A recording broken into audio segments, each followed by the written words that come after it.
On me pose toujours la question, Louis, c'est quoi le meilleur business à lancer? Et maintenant, je pense que la réponse c'est ne lance pas de business. Tu vois, au travers de mes années d'expérience après avoir drop out de HEC, fait plein de business qui ont fail et un qui a fait plusieurs millions de chiffres d'affaires, j'ai appris beaucoup de leçons, mais je pense que la plus importante, c'est ne lance pas de business si t'as pas les compétences.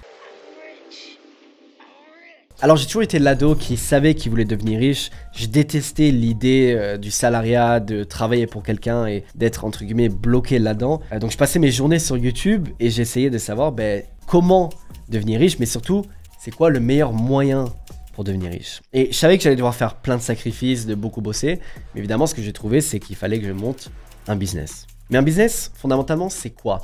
C'est sa capacité à utiliser des compétences pour amener de la valeur sur un marché. Donc pour monter un business, il fallait que je comprenne qui je dois devenir pour monter un business, quelle stratégie je dois utiliser, quel business monter, mais surtout quelles compétences je dois avoir. Mon premier business, il s'appelait Panama Caps, je l'ai lancé quand j'avais 15 ans. Et en fait, ça a commencé littéralement, on imprimait des logos sur des casquettes vierges et un jour, on en a amené 30 dans la cour du lycée. Et ça a littéralement sold out en l'espace de 10 minutes. À ce moment-là, avec mes potes, on a dit waouh, il y a un truc à faire. Du coup, on a commencé à produire en Chine, on a commencé à démarcher plein de magasins. Et après 6 mois, on vendait dans 6 magasins entre Aix et Marseille. Il y avait des célébrités qui portaient nos casquettes et on faisait les plus grosses soirées dans la plus grosse boîte de la région. On faisait des photoshoots avec des modèles, enfin bref, on bossait comme des dingues. Mais après 6 mois, j'avais gagné littéralement 0. Je me suis dit, le problème, c'est la rentabilité du produit, donc il faut juste que je fasse la même chose avec un autre produit. Et c'est là où je me suis lancé dans le dropshipping / e-commerce. Donc j'ai lancé une nouvelle boutique, j'ai fait un logo de dingue, un site de dingue. Vraiment, j'avais investi énormément d'argent là-dedans. Et au final, au lancement, on a fait une vente. Cette vente, elle était au fin fond de l'Australie. Je sais même pas si cette personne, elle a jamais reçu le produit. Enfin bref, du coup, j'ai complètement chuté. Après un an d'entrepreneuriat, je me retrouve avec 0 sous en poche, avec 0 business. J'ai l'impression en fait de rien savoir faire. Et un jour, j'ai un de mes meilleurs potes qui m'appelle et qui me dit, Louis, il y a une énorme soirée à Londres. Il faut absolument que tu viennes. Du coup, j'ai pris mes valises, j'ai pris l'avion et je suis allé à cette soirée. Là-bas, j'ai rencontré un mec qui s'avère en fait être le fondateur de Mansa, une boîte qui justement est sponsorisée par The Family. Je parle avec ce mec et il me parle justement de ce que c'est de penser grand, de rêver grand et de monter une startup. Et du coup, moi, je rentre en France avec un nouveau rêve. Je me dis, punaise, je vais devenir un fondateur de startup, je vais monter ma boîte, je vais devenir multimillionnaire, je vais la revendre. Enfin bref, je vais faire un truc qui a un gros impact. Et du coup, j'ai lancé Softnet, qui était une plateforme en fait qui servait aux particuliers, surtout aux artisans, aux plombiers, aux boulangers, etc., de créer des sites internet à partir d'un formulaire en 5 minutes. En fait, la grande théorie, c'est que on pensait que les boulangers, etc., ils savent pas utiliser les créateurs de sites, etc., ils veulent pas dépenser beaucoup d'argent. Bref, on faisait un truc rapide et pas cher à partir d'un formulaire pour créer des sites internet. Et du coup, vu qu'on vendait à des particuliers, toute la stratégie marketing était basée sur du cold calling et le fait qu'on allait appeler tous les business en France, etc. Enfin bref, il nous fallait une armée de commerciaux pour pouvoir monter ce business. Et mon pote me présente justement ce mec, un Marseillais, qui est littéralement le loup de Wall Street de Marseille. Il arrive comme ça avec son costume dans mon bureau et il dit, mec, t'inquiète, d'ici 3 mois, d'ici septembre, te monte littéralement une armée de commerciaux. Donc moi je suis trop content. Je me dis, bon, pendant 3 mois, tout l'été, je vais monter le software et lui, pendant 3 mois, il va monter cette équipe de commerciaux et on se dit, bon, rendez-vous le 10 septembre pour un lunch. Du coup, vient début septembre, j'appelle ce mec et je lui dis, est-ce que tu as réussi à trouver des commerciaux? Moi, de mon côté, toute la plateforme est prête. Et là, il me dit, j'en ai trouvé 30. Je t'ai trouvé une armée de commerciaux prêts à tout dégommer et à appeler littéralement toute la France. Et là, je suis surexcité et je dis, vas-y, tu sais quoi, viens, on fait une soirée aux Roches Blanches à Cassis, dans un hôtel 5 étoiles,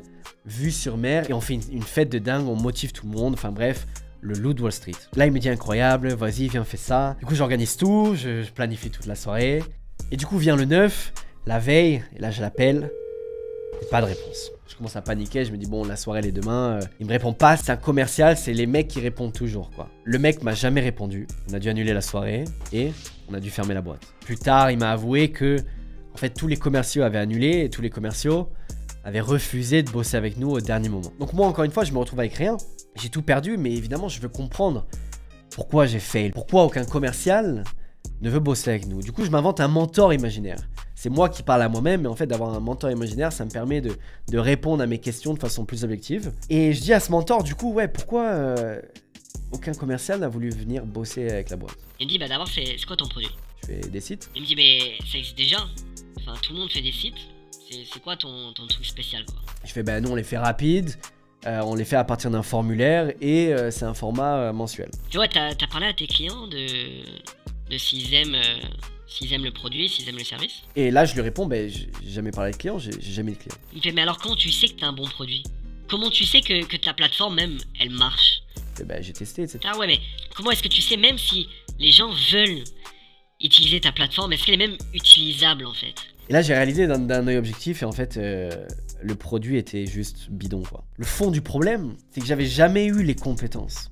J'avais jamais eu les compétences de monter un software, de monter une appli, de développer, de comprendre justement ces problèmes à l'échelle informatique vraiment. Et donc si même moi j'arrive pas à vendre ce software à une personne, comment est-ce que des commerciaux vont aller les vendre ailleurs? Et les commerciaux évidemment s'ils sentent qu'ils peuvent pas vendre, ben, ils vont quitter l'aventure quoi. Et là encore une fois je me retrouve sans rien, j'ai dépensé toutes mes économies, j'ai tout perdu, j'ai pas de business et j'ai passé un été entier à bosser sur un truc qui a pas marché. Je suis au fond du trou, je décide d'aller à HEC. Là, je me sens misérable parce que je déteste cet endroit, je me sens inutile. Moi, ce que j'aime faire, c'est du business.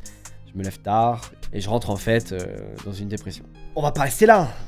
Du coup, j'ai parlé à ce mentor encore une fois et je lui dis mais qu'est-ce que je peux faire? Il me dit, t'es nul en software, t'es nul en développement, qu'est-ce que tu vas aller faire une boîte là-dedans? Fais un truc dans lequel t'es bon, dans lequel t'as une compétence, ou alors développe une compétence et ensuite tu monteras un business. Et là, à ce moment-là, j'ai réalisé, mais j'ai toujours adoré dessiner, j'ai toujours adoré faire du graphisme et tout sur Call of Duty, etc.